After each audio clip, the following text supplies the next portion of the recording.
آج شام میں آپ کے ساتھ پام سنڈے کے حوالے سے خدا کا کلام شیئر کرنا چاہوں گی۔ خداوند یسوع مسیح کی عزیز و زمینی زندگی کا آخری ہفتہ جو پام سنڈے سے سٹارٹ ہوتا ہے، وہ ہفتہ یسوع مسیح کے دکھوں، آزمائشوں، ستائے جانے کے حوالے سے ہم سالہ سال سے پڑھتے آ رہے ہیں، جو انسانی نقطہ نظر سے ہمارے لیے ایز بلیور بہت تکلیف دہ ہوتا ہے، لیکن ہم خداوند کا شکر ادا کرتے ہیں کہ ہمارے خداوند نے یہ سب کچھ رضاکارانہ طور پر میری اور آپ کی مخلصی کے لیے برداشت کیا۔ عزیز و خداوند کا شکر ادا کرتے ہیں خداوند کے کلام کے لیے۔ پرانے عہد نامہ میں جیسے زکریا 9 باب کی 9 آیت کے مطابق وہ نبوتی بیان جو یسوع مسیح کے 500 سال پہلے یروشلم میں انٹر ہونے کے حوالے سے لکھا گیا تھا کہ اے بنت صہیون تو نہایت شادمان ہو، اے دختر یروشلم تو خوب للکار، کیونکہ دیکھ تیرا بادشاہ تیرے پاس آتا ہے، وہ صادق ہے اور نجات اس کے ہاتھ میں ہے، وہ حلیم ہے اور گدھے بلکہ جواں گدھے پر سوار ہے۔ نبی کی معرفت کہا گیا یہ نبوتی بیان، اس کو ہم مقدس متی کی انجیل کے 21 باب کی 5ویں آیت میں پورا ہوتا ہوا دیکھتے ہیں۔ وہاں بھی یہی لکھا ہے کہ صہیون کی بیٹی سے کہو، دیکھ تیرا بادشاہ تیرے پاس آتا ہے، وہ حلیم ہے اور گدھے پر سوار ہے بلکہ لادو کے بچے پر۔ خداوند یسوع مسیح جب یروشلم میں داخل ہوئے تو بھیڑ کے اکثر لوگوں نے اپنے کپڑے بچھائے، اوروں نے درختوں کی ڈالیاں کاٹ کر راہ میں پھیلائیں، اور بھیڑ جو اس کے آگے آگے جاتی تھی اور پیچھے پیچھے چلی آتی تھی پکار پکار کر کہتی تھی، ابن آدم کو ہوشیانہ، مبارک ہے وہ جو خداوند کے نام سے آتا ہے، عالم بالا پر ہوشیانہ۔ اور جب وہ شہر میں آیا تو ہلچل پڑ گئی اور لوگ کہنے لگے یہ کون ہے؟ بھیڑ کے لوگوں نے کہا یہ گلیل کے ناصرت کا نبی ہے۔ جب یسوع مسیح نے نزدیک آ کر شہر کو دیکھا تو رویا۔ یہ خداوند یسوع مسیح بلند آواز سے روئے تھے، کیونکہ خدا جانتے تھے کہ جب یہ لوگ اس کی اپنی قوم کے لوگ اسے رد کریں گے تو یروشلم کا کیا حال ہوگا۔ تو کہا، کاش کہ تو اسی دن میں سلامتی کی باتیں جانتا، مگر اب وہ تیری آنکھوں سے چھپ گئی ہیں، کیونکہ وہ دن تجھ پر آئیں گے کہ تیرے دشمن تیرے گرد مورچہ باندھ کر تجھے گھیر لیں گے اور ہر طرف سے تنگ کریں گے، اور تجھ کو اور تیرے بچوں کو جو تجھ میں ہیں زمین پر دے پٹکیں گے، اور تجھ میں کسی پتھر پر پتھر باقی نہ چھوڑیں گے، کیونکہ تو نے اس وقت کو نہ پہچانا جب تجھ پر نگاہ کی گئی تھی۔ اور عزیز و خداوند یسوع مسیح کے کہے کہ چند سالوں کے بعد 70 AD میں جیسے خداوند نے کہا تھا، رومن جنرل تیتس نے ہیکل کو مسمار کر دیا تھا۔ یسوع مسیح جب ہیکل یروشلم میں انٹر ہوئے تو سب سے پہلے انہوں نے خدا کی ہیکل میں داخل ہو کر سب کو نکال دیا جو ہیکل میں خرید و فروخت کر رہے تھے، اور صرافوں کے تختے اور کبوتر فروشوں کی چوکیاں الٹ دیں، اور ان سے کہا، لکھا ہے کہ میرا گھر خدا کا گھر کہلائے گا، دعا کا گھر کہلائے گا، مگر تم نے اسے ڈاکوؤں کی کھو بنا دیا ہے۔ اور وہیں انہوں نے جس کام کے لیے وہ آئے تھے، اندھوں کو، لنگڑوں کو اچھا کیا۔ عزیزو، ہم خداوند یسوع مسیح کے بارے میں جیسا میں نے اس آیت میں بھی ابھی کوٹ کیا کہ وہ حلیم ہے، لیکن جب اس نے ہیکل کی وہ کنڈیشن دیکھی جو خداوند یسوع مسیح دیکھنا نہیں چاہتے تھے، کہ وہاں پر بھی سب اپنی اپنی باتوں کی فکر میں تھے، تجارت کا گھر بنا لیا تھا اور کسی کو ہوش نہیں تھی کہ خدا کے گھر میں کیا کرنے کے لیے خداوند نے ہمیں کہا ہے۔ عزیز و اندازہ لگائیں، وہ پاک ہستی جو دنیا کے لیے نجات لے کر آ رہا ہے، وہ حلیم اور صادق ہے۔ اس کی کوالٹی ہم نے زکریا میں بھی پڑھی اور پھر متی کی انجیل میں بھی پڑھی۔ خدا کا اکلوتا بیٹا جب اس دنیا میں آیا، اگرچہ عزیزو وہ خدا کی صورت پر تھا، لیکن خدا کے برابر ہونے کو اس نے اپنے قبضے میں رکھنے کی چیز نہ سمجھا، بلکہ اپنے آپ کو خالی کر دیا اور خادم کی صورت اختیار کی اور انسانوں کے مشابہ ہو گیا اور انسانی شکل میں ظاہر ہو کر اپنے آپ کو پست کر دیا اور یہاں تک فرمانبردار رہا کہ موت، بلکہ صلیبی موت گوارا کی۔ اسی لیے یسایہ 53 باغ میں کہتا ہے، ہمارے پیغام پر کون ایمان لایا؟ خداوند کا بازو کس پر ظاہر ہوا؟ پر وہ اس کے آگے کونپل کی مانند خشک زمین میں جڑ کی مانند پھوٹ نکلا۔ نہ اس کی کوئی شکل و صورت، نہ خوبصورتی کہ ہم اس پر نگاہ کریں، نہ کوئی حسن و جمال کہ ہم اس کے مشتاق ہوں۔ وہ ہماری خاطر آدمیوں میں حقیر، مردود، مرد غمناک رنج کا آشنا تھا۔ عزیزو، ہم تو بھٹکے ہوئے تھے، نادان تھے، نافرمان تھے، طرح طرح کی عیش و عشرت کے بندے تھے، حسد اور بدخواہی میں زندگی گزارتے تھے، موت کی حالت میں تھے، تاریکی میں تھے، جسم کی نامختونی کے سبب سے مردہ حالت میں تھے، لیکن خدا کی محبت اس حد تک ہے کہ وہ انسان کو اس حالت میں دیکھ نہیں سکتا،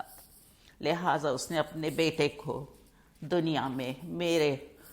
اور آپ کے لیے بھیجا۔ عزیزو، خداوند یسوع مسیح نے صلیبی موت رضاکارانہ طور پر ہماری مخلصی، گناہوں سے رہائی اور ہمیں راست باز ٹھہرانے کے لیے گوارا کی۔ یسوع مسیح کی حلیمی کو ہم قدم قدم پر اس پورے ہفتے میں اور تھرو آؤٹ ہز منسٹری دیکھتے ہیں۔ وہ جب ستایا گیا تو عزیزو پھر بھی اس نے برداشت کی اور منہ نہ کھولا۔ جس طرح برہ جسے ذبح کرنے کے لیے لے جاتے ہیں اور جس طرح بھیڑ اپنے بال کترنے والوں کے سامنے بے زبان ہے، اسی طرح وہ خاموش رہا۔ یہ بادشاہوں کا بادشاہ اور خداوندوں کا خداوند ہے۔ جب ازل سے ذبح کیا ہوا برہ جو کل جہاں کے گناہ اٹھا لے جاتا ہے، اس دنیا میں آیا تو اس پر طرح طرح کے لعن طعن ہوئے، اس کا تمسخر اڑایا گیا، اس کے منہ پر تھوکا گیا، کانٹوں کا تاج پہنایا گیا، اس پر سیاست ہوئی، لیکن وہ خاموش رہا۔ وہ ظلم کر کے اور فتویٰ لگا کر اسے لے گئے۔ عزیزو، ہم خداوند کا شکر ادا کرتے ہیں کہ وہ سب کچھ جو خداوند یسوع مسیح نے صلیب پر اس ہفتے میں، آخری ہفتے میں برداشت کیا، وہ سب تو ہماری خطائیں تھیں، وہ ہماری خطاؤں کے سبب سے گھائل کیا گیا اور ہماری بدکرداری کے باعث کچلا گیا، اور ہماری ہی سلامتی کے لیے اس پر سیاست ہوئی۔ وہ سیاست ہمارے مسیحا نے ساری رات برداشت کی، وہ میری اور آپ کی خاطر باندھا گیا۔ وہ تیرے اس کو اس حالت میں دیکھ کر دنگ رہ گئے۔ اس کا چہرہ ہر ایک بشر سے زائد اور اس کا جسم بنی آدم سے زیادہ بگڑ گیا۔ یسوع مسیح اس وقت چاہتے تو فرشتوں کے 12 تمن کو بلا سکتے تھے،